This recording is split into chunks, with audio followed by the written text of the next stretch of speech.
ಅಹಮದಾಬಾದು ದುರಂತ ಈ ದೇಶದಲ್ಲಿ ಆಗಬಾರ್ದು, ಇಲ್ಲೇ ಪ್ರಪಂಚದ ಎಲ್ಲೂ ಕೂಡ ಆಗಬಾರ್ದು. ಭಾಳ ಜನಕ್ಕೆ ಬರ್ನಿಂಗ್ ಎಲ್ಲ ಆಗಿದೆ, ಅದನ್ನೆಲ್ಲ ಗೊತ್ತಿಲ್ಲ. ಭಾಳ ಇಂಟ್ರೆಸ್ಟಿಂಗ್ ಆ ಸ್ಪಾಟ್ ಎಲ್ಲ ನೋಡಿದ್ರೆ ಇನ್ನೂ ಸ್ವಲ್ಪ ಒಂದು 500 ಮೀಟ್ರ್ ಹೋಗಿತ್ತು ಅಂದ್ರೆ ಇನ್ನೂ ಸಾವಿರಾರು ಜನಕ್ಕೆ ತೊಂದರೆ ಆಗುತ್ತೆ. ಎರಡು ದೊಡ್ಡ ಬಿಲ್ಡಿಂಗ್ಗಳ ಮಧ್ಯೆ ಸ್ಟೂಡೆಂಟ್ಸ್ ಪಾಪ ವಿದ್ಯಾರ್ಥಿಗಳು, ಕೆಲವರಿಗೆ ಸ್ವಲ್ಪ ಕಡಿಮೆ ಇದಾಗಿರುತ್ತೆ, ಧೈರ್ಯವಿದ್ದಾರೆ. ಹುಟ್ಟಿದವರೆಲ್ಲ ಇನ್ನೂ ಭಾಳ ಆತಂಕದಲ್ಲಿದ್ದಾರೆ. ಆ ಪೇಷಂಟ್ ಯಾರು ಉಳ್ಕೊಂಡಿದ್ದಾರೆ ಆತನಿಗೆ ಸ್ವಲ್ಪ ಮೆಂಟಲ್ ಆಗೋದು ಜಾಸ್ತಿ ಇದೆ ಅಂತೇಳಿ ಸಾಹೇಬರು ವಿಡಿಯೋ ಕೇಳಿ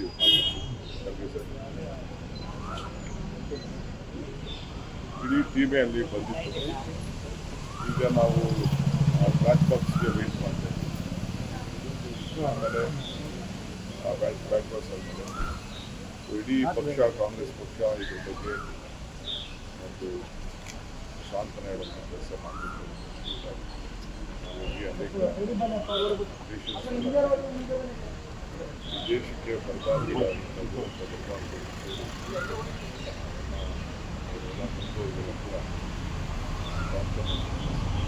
ಈಗ ಇನ್ನೊಂದೇನಂದ್ರೆ ಇರಿಗೇಷನ್ ಮಿನಿಸ್ಟರ್ ಬಗ್ಗೆನೂ ಬಹಳಷ್ಟು ಕ್ವಶನ್ಗಳು, ಇಲಾಖೆ ಕರೆಕ್ಟಾಗಿ ಸರಿಯಾಗಿ ಕೆಲಸ ಮಾಡ್ತಾ ಇಲ್ಲ. ಬಿಜೆಪಿಯವರು ನಮ್ಮ ಬಗ್ಗೆ ಮಾತಾಡ್ತಾರೆ.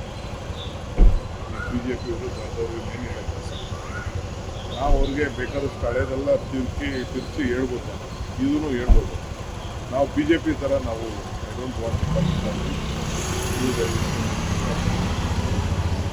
ಬೇಕಾದಷ್ಟು ನಾರ್ಮ್ಸ್ ಇದೆ. ನಾನು ಅದನ್ನು BGCಲಿ ಏನೇನು ಮಾಡಬೇಕು, ಏನು ಆಲ್ಟರ್ನೇಟಿವ್ ಫ್ಲೈಟು, ಮತ್ತೊಂದು ಇವೆಲ್ಲ ಏನೇನೋ ಇರ್ತದೆ. ನಾನು ಟೆಕ್ನಿಕಲ್ ಮನುಷ್ಯ ಅಲ್ಲ. ಡಿಬೇಟ್ ಆಗ್ತಾಯಿದೆ. ಸೊ ನಾನು ಪೊಲಿಟಿಕಲೈಸ್ ಮಾಡಲಿಕ್ಕೆ ನನಗೆ ಇಷ್ಟ ಇಲ್ಲ.